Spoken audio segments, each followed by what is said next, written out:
What is up, everybody? My name is Devani Simon. Thank you for clicking and watching this video. Hopefully you watch all of it. That's the point of the video, of course. Today we're going to talk about Marlon Brando's OneEyed Jacks. Now, before we get into the nitty-gritty of the nitty-gritty, I must ask you to please like and subscribe. The more you guys at least acknowledge that what I'm doing is somewhat right, the more I can, pump out. Honestly, I'm going to pump out these videos regardless, so it doesn't really matter. But please, like and subscribe. Thank you.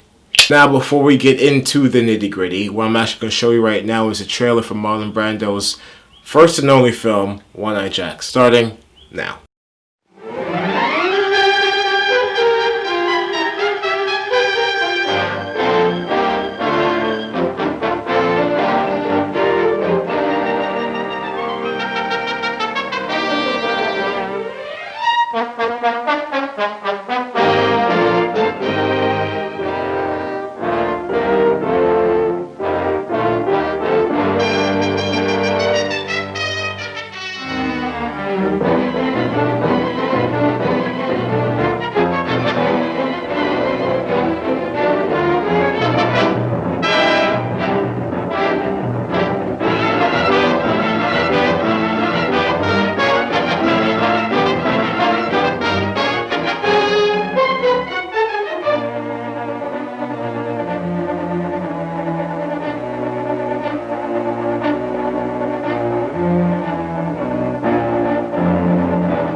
Get up, you tub of guts.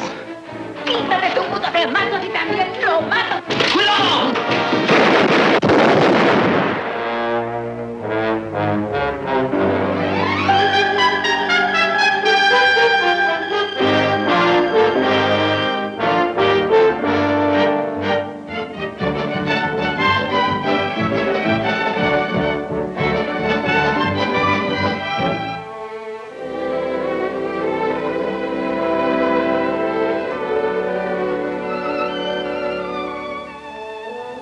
I mean that everything I told you last night was a lie. All lies. You lie? It ain't gonna help much to say it. I shamed you. I wish to God I hadn't. You only shame yourself.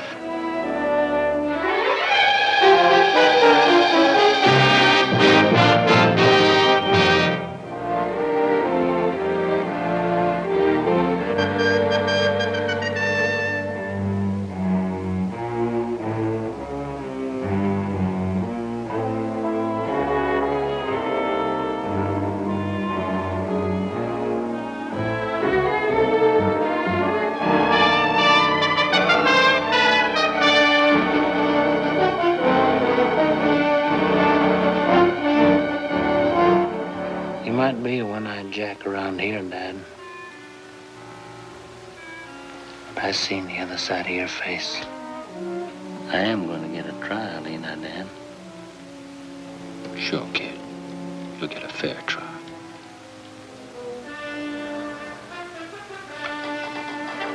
And then I'm gonna hang you personally.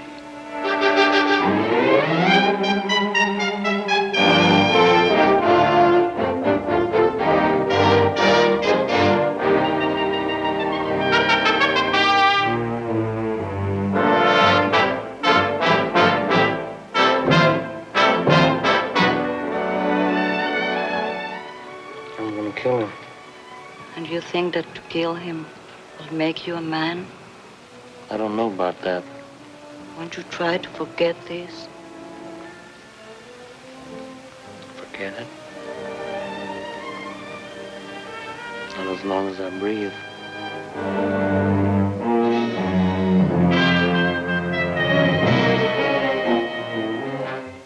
You know, maybe the boys all petered out from playing on the beach with that little jumping bee. That's right, Bobby. Sure share with us. Get up, you scum-sucking pig. You mention her once more, and I'm gonna tear your arms out.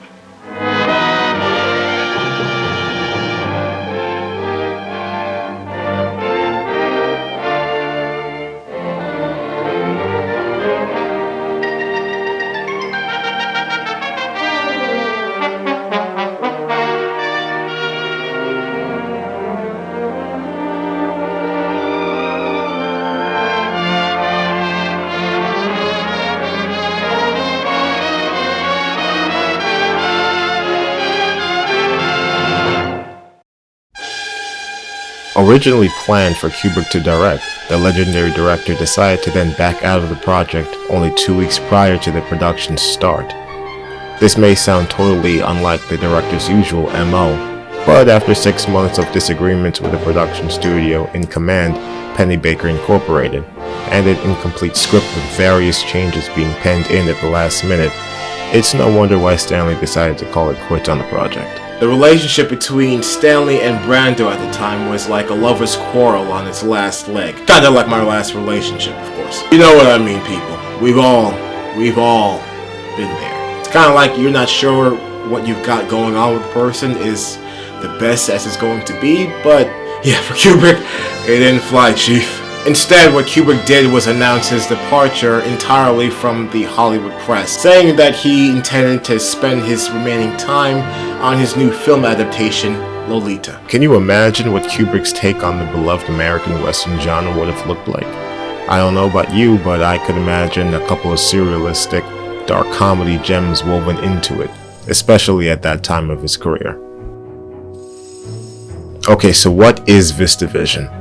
VistaVision was a higher resolution back in the olden days, pretty much a widescreen variant of the 35mm motion picture film format, which was created by engineers by Paramount Pictures in 1954. But in the 1960s, Paramount became technological revolutionaries in the film world by swapping from the traditional shooting format, Super 35, which was used as a vertical film strip of about 25 by 18mm, to VistaVision, which rotated the vertical film strip horizontally of about 37 by 25mm. But as more and more options of the finer grade resolution film stocks became readily available, VistaVision became obsolete and Paramount eventually dropped the format only after about 7 years. Since the last American VistaVision picture was OneEyed Jacks back in 1961, the format has not been used as a primary imaging system for American feature films. However, the VistaVision high-resolution rate made it attractive for some special effects work to be done in some later features, such as the first 3 George Lucas films, Star Wars, of course. Where did they call you? TV was on. My bad. Marlon Brando and Karl Malden unfortunately only made 3 films together, which were A Streetcar Named Desire in 1951, On the Waterfront in 1954, and the last being Brando's directorial debut, which was One-Eyed Jacks in 1961. Why I say unfortunately is because, well, take a look at this. You might be a one-eyed jack around here, Dad. But I seen the other side of your face. I am going to get a trial, ain't I, Dad? Sure, kid. You'll get a fair trial.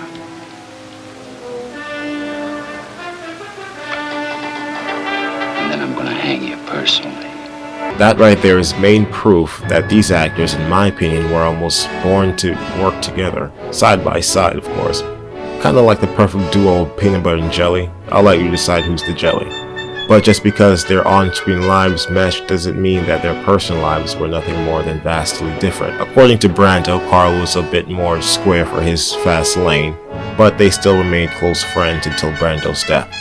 Due to the tumultuous production schedule including several delays, the film, which was originally planned for a 2-month shooting schedule, took 9 months to complete. Luckily for Karl, he was on payroll the entire time and earned so much money that he was able to purchase his very first Hollywood home.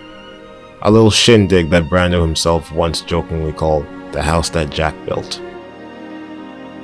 The authentic death of Henry Jones spins off the story off of the legendary outlaw Billy the Kid.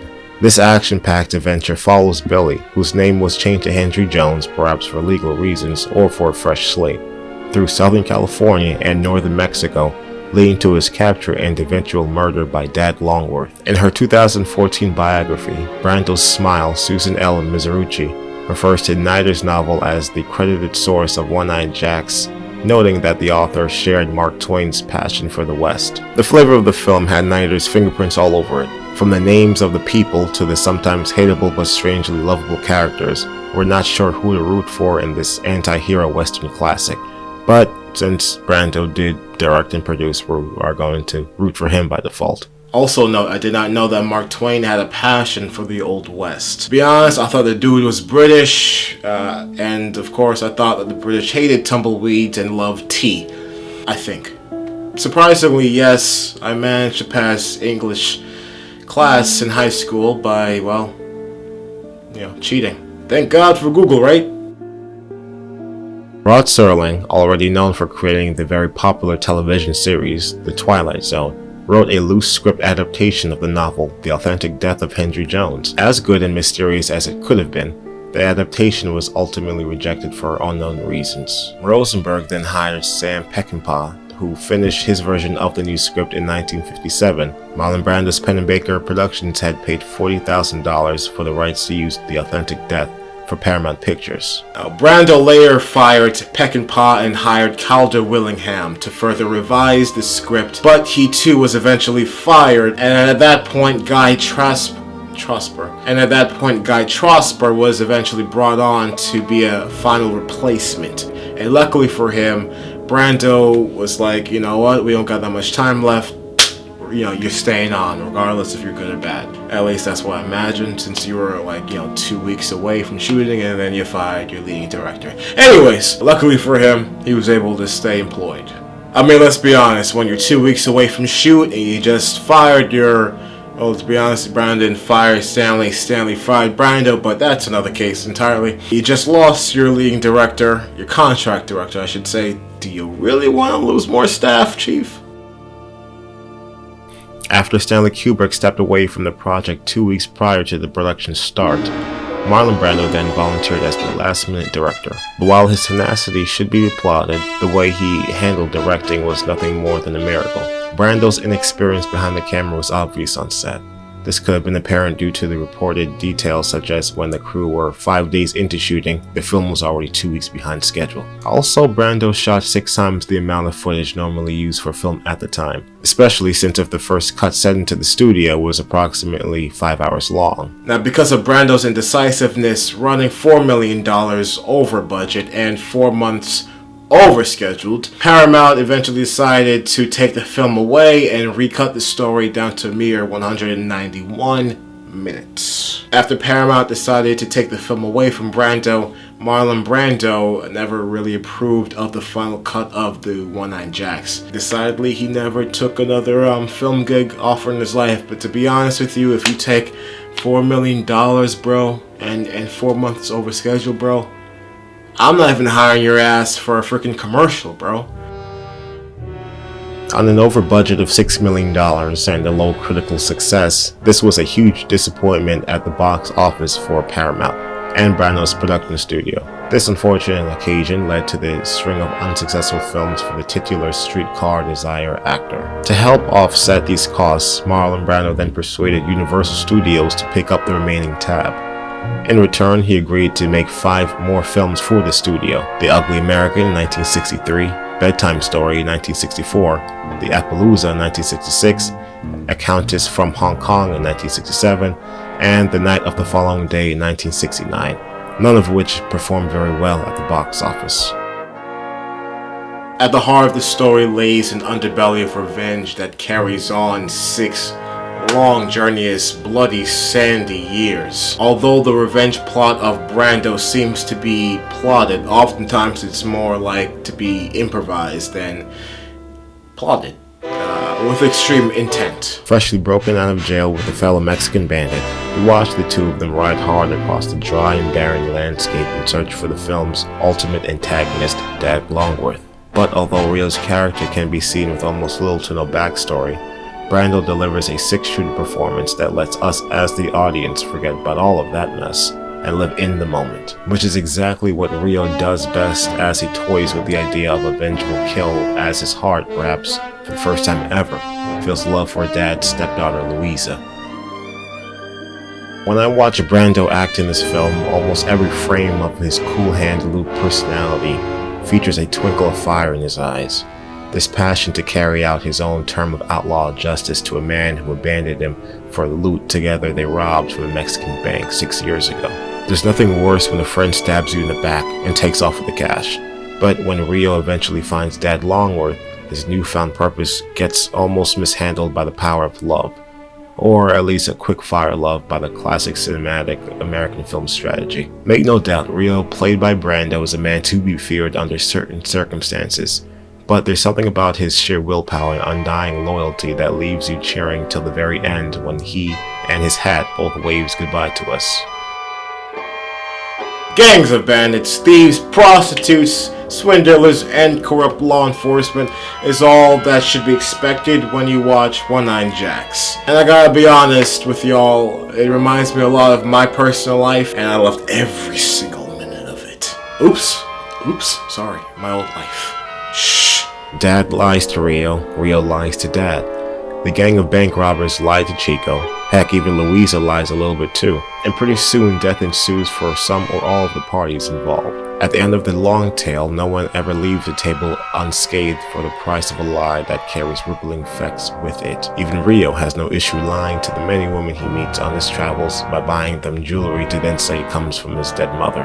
Everyone has their own motivations that supersedes another person on these badlands. The most loyal characters out of the big bunch are both Rio and his newfound Mexican bandit, Chico. After they break out of the prison, Dad Longworth sent Rio to rot in after their somewhat successful bank robbery in Mexico. In Dad's case, it's a perfect point that no matter how far you run after harm done to a certain person, the past will eventually catch and snap that ass back in center. Now everybody, those are my 10 reasons why I think you should stop doing whatever it is you're doing right now and check out Marlon Brando's first and only, remember, his only directorial film. Again, he produced. For a man who sat down for a couple of hours waiting for the exact moment for the violent waves to pop up, he did a pretty damn good job. I wouldn't hire him for a project that I would put my money into, but you know what?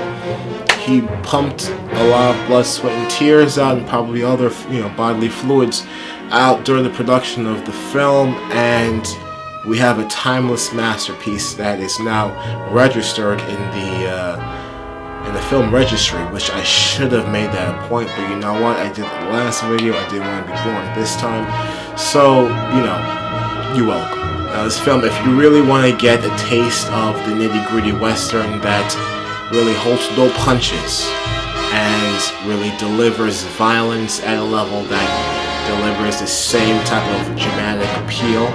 I mean, once you got Karl Malden, you already know that's gonna be fire. Oh, I can't say that word. Anyways, you already know that stuff is gonna be fire. Of course, you have Marlon Brando after his long-term successes. Unfortunately, after this project came, it did have a steady decline of his career. But, a couple of other projects did, bring up. Thank God for Francis Ford Coppola in the 1974 picture, The Godfather. Anyways, I gotta wrap up this video right now because my family is bothering the hell out of me and I am half naked. Of course, you can't see because if you could see it, this video would be on Pornhub. Anyways, thank you for watching. Please like and subscribe. More content is coming to you on a weekly basis. Peace and deuces, y'all.